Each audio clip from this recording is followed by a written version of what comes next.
Hello friends, मैं हूं आपकी सुषमा पंडित। आप सभी को सादर प्रणाम करती हूं और वेलकम करती हूं अपने यूट्यूब चैनल पर।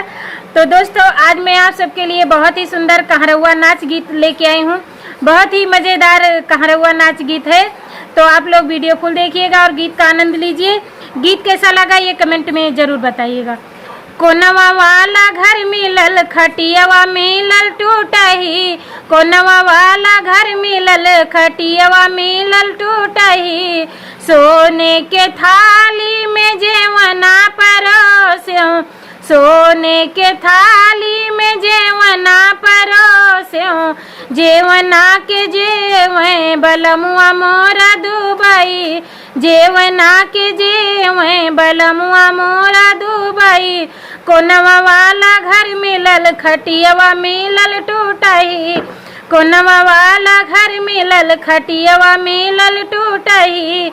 सोने के लोटा में जल भर लायो, सोने के लोटा में जल भर लायो। जलवा के घूटे बलमुआ मोरा दुबई, जलवा के घूटे बलमुआ मोरा दुबई। कोनवा वाला घर मिलल, खटियावा मिलल टूटही। कोनवा वाला घर मिलल, खटियावा मिलल टूटही।